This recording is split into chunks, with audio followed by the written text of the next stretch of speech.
Hey, Tony, what's going on? You know, the name Rudy really fits you. Does it? Yeah. I can't think of a better name. What about Rudiger? Rudiger, I've never heard of that. That's the name my parents gave me. Really? Oh, yeah, That's your yeah, full yeah. name. My friend had a baby and didn't name the baby for months, and my mother kept on saying, "What's that baby? What's that baby's name? When are you going to name the baby?" So finally they named it Vikinger.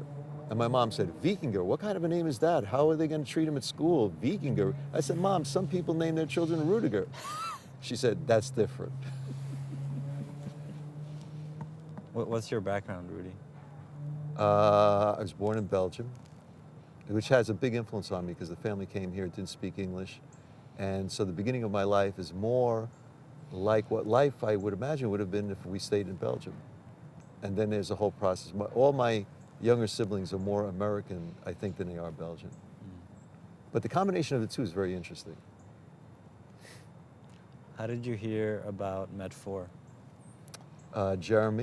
Jeremy, he has an interesting way of engaging people, and I enjoy it, so I enjoy doing it online. I enjoy someone who isn't held in certain thoughts or beliefs, or someone who is flexible, uh, who is agile, can move very quickly, can take up a thought and bring it to a really interesting place. I like somebody who can interject, who's responsive, somebody, if they have to say something, they're going to jump in and they're going to be heard. I really enjoy that. And that's the nature of Met4. You know, I learned a lot in going to. I learned a lot. It was really, really interesting because anything I didn't have any expectations, and I'm glad I didn't because what happened went beyond the expectations, and I don't know if I would have ever made it there if I had thought that might be this or that or something else. You know, and also it breaks expectations. Like sometimes I would feel I'm not sure if I should say this. I don't really know everybody, and I don't know how they're going to receive it. I just feel, but it was such a small feeling. I'd end up saying it, and then I would get feedback right away. And you know, a lot of people are just not getting that now. You know, it's not the norm anymore. And I think for some people, they'd have to think very hard if it ever was. But one thing I like about the Met4 is the difference between interruption and interjection. That if interruption, you don't acknowledge what someone else was saying, you just interrupt it and start talking about something else. But interjection, you acknowledge and everybody feels present in the conversation and then you add something to it. So Met4 is interjection.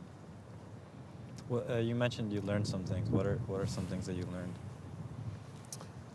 Well, one of the first things I learned was how we have feelings that are like programs that we got at early stages in our life, and those they direct us. So they process what we're feeling and thinking through a program that leads us in a direction we might not want to go in if we were paying attention. So those little feelings like maybe I don't want to say this now, but it's so small and slight that I'm aware that it occurred, but I'm not participating in it, and that's a shift.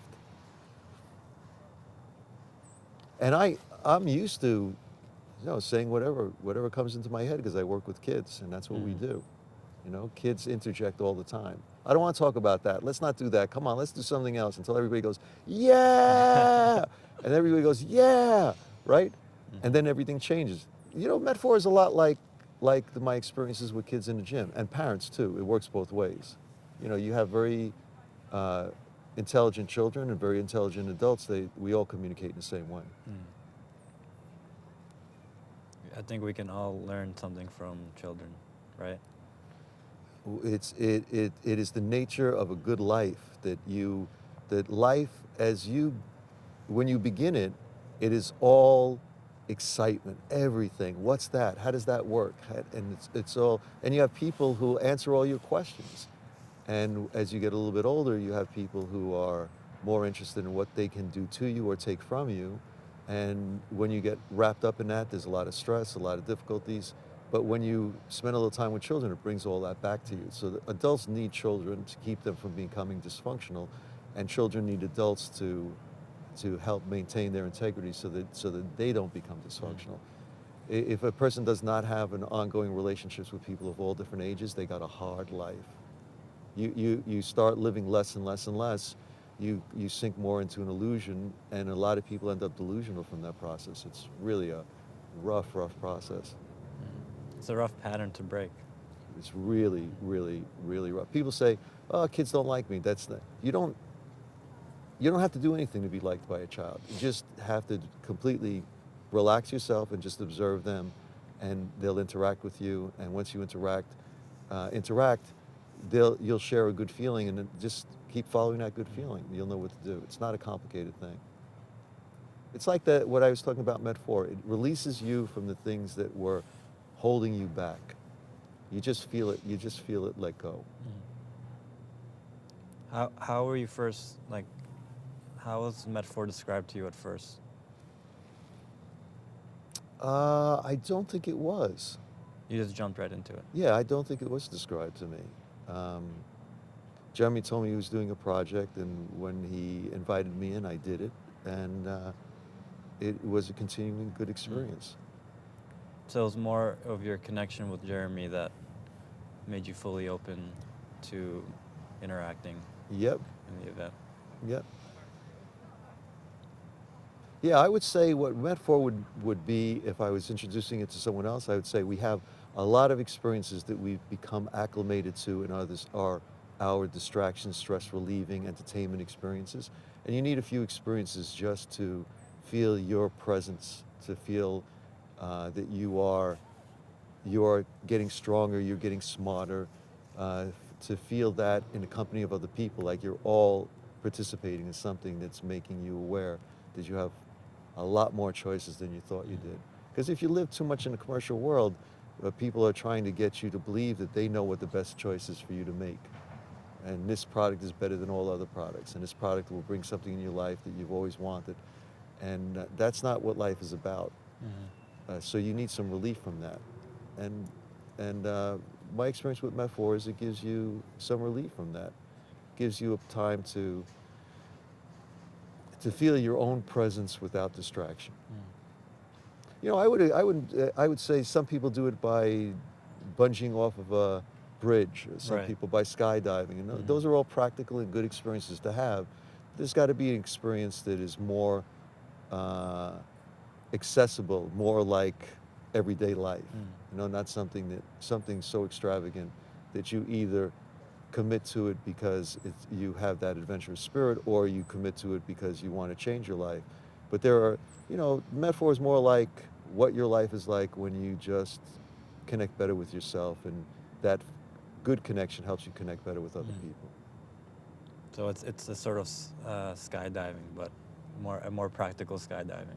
Yeah, yeah. There's a similarity there. There's a similarity there, but you don't have to take that big jump. Right. You know, although thank you for that, Tony, because I think some of the experiences you might have to take a big jump.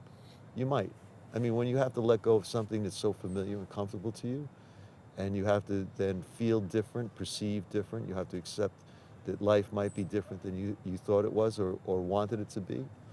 Those are big jumps in your life. And if you have a situation where you can do that and become aware of it and desire it, that's a big change for a lot of people. Yeah, I think for a lot of people, even attending an event like a Met4 event is a big step. It is. Depending on how, like you said, how much we're programmed, and just that the decision and the choice to go to something like a Met4 event or anything that's in that realm is a big step for some people. Yeah. It's a huge uncomfort zone, uncomfortable zone to be in. Yeah, because people think, what is required of me, or what does somebody want from me, right? And that's not the mind you had when we started out in life. The mind you had was lots of questions. What is that? How does it work? Can I eat it? Right. Can I, right? All those great questions you asked when you were a kid. Yeah, Met4 is the interesting thing is how to let people know that that's what it is. That's to just open yourself up to an experience that lets you know yourself a little bit better and connect Mm. better with other people. Yeah, we have to use the right words to guide people to open up. Sometimes it's no words, right? Yeah, that's another thing too. Yeah, the opportunity to just relax and be quiet. But you know, to help people understand certain things, that depression is a normal thing. We're depressed at all different times for all different reasons, but you have to understand the nature of depression. And if you have it for too long, you have to monitor it, and you have to find something that's better than that. Mm. And sometimes, just connecting with other people, well, almost all the time, that's better, much better. Do you have a favorite moment from a Met4 event? Something that really sticks out to you?